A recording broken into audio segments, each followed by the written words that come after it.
Barang siapa yang murtad lalu dia mati dalam kekafirannya, berarti Tuhan beri kesempatan ke dia. Yang murtad bisa bertobat.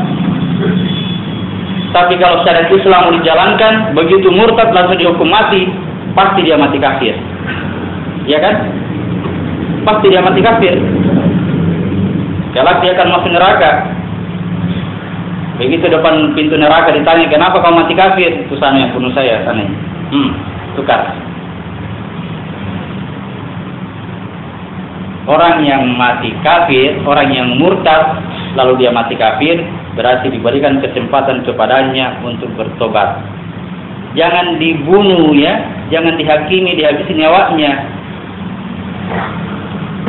Kata hukuman mati di situ maksudnya adalah meskipun dia hidup, dia bekerja untuk orang, dia beramal soleh, semua itu tidak ada yang menolongnya, tidak ada yang bisa menjadi penolong baginya.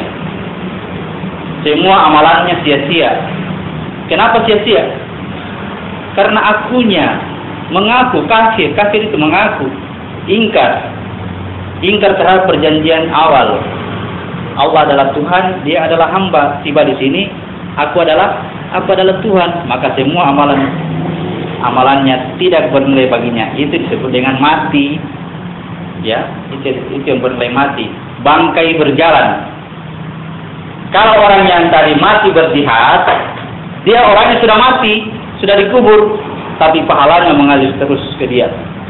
Mengalir. Ya kan? Seakan-akan dia masih sholat, seakan-akan dia masih berbuat kebaikan pada orang yang sudah mati. Pahala tidak ada putus-putusnya. Pahala tidak ada putus-putusnya. Pertanyaan. Pahala apa yang tidak putus? Pahala apa yang tidak ada putus, yang tidak pernah putus? Ada 3, ya. 1, anak yang soleh.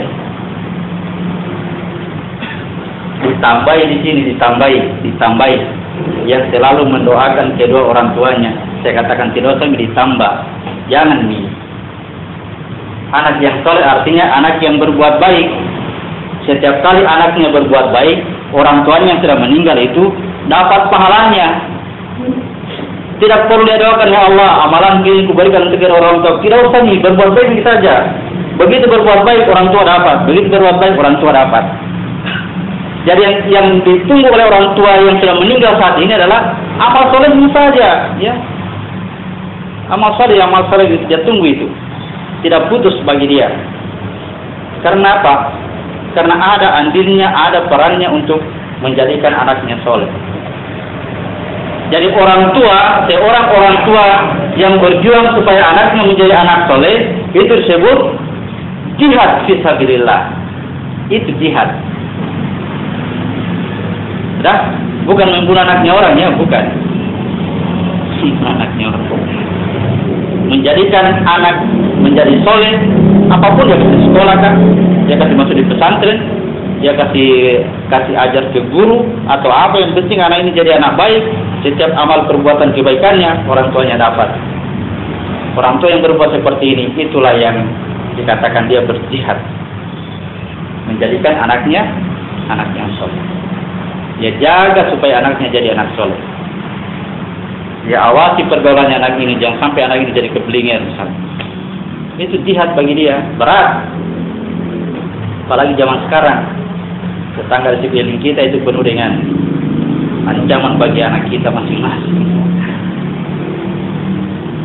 Oke, jadi menjadikan anak yang soleh adalah jihad. Yang kedua, harta yang dinafkahkan.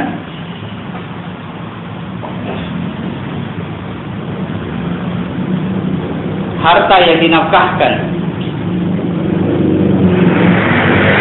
Ketika tangan memberi, katakan ini memberi untuk pembangunan masjid, untuk pembangunan jalan raya, untuk menolong orang lain.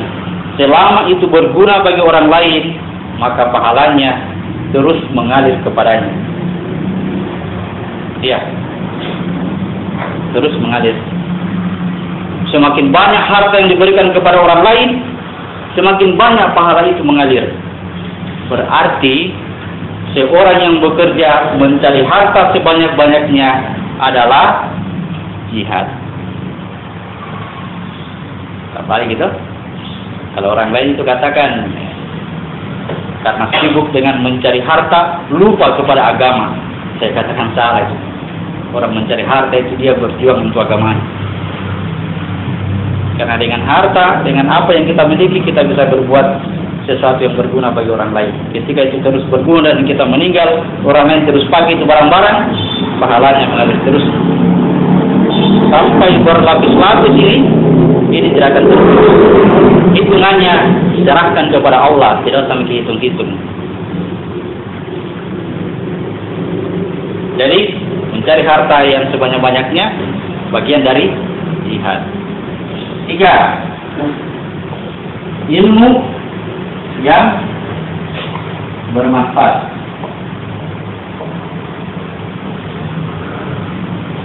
Ilmu yang kita ajarkan kepada orang lain, selama ilmu ini dipakai oleh orang, saya ajarkan ke sini, baru dia ajarkan ke tempat lain, ini ajarkan lagi ke sini, sampai urutan keberapapun itu ilmu, selama ilmu itu bermanfaat bagi orang lain, pahalanya akan mengalir.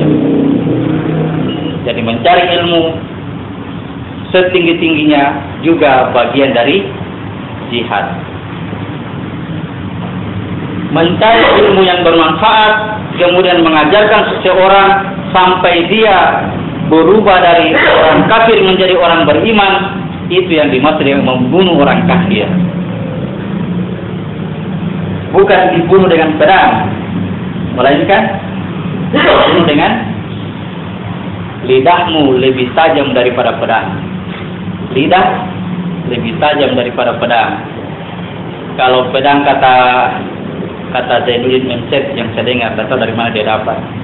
Kalau pedang lukai tubuh masih bisa dicari obatnya. Tapi kalau lidah lukai hati, maka susah cari obatnya. Saya katakan, kenapa lidah dipakai untuk melukai hati? Kenapa tidak dijadikan mengobati hati yang luka?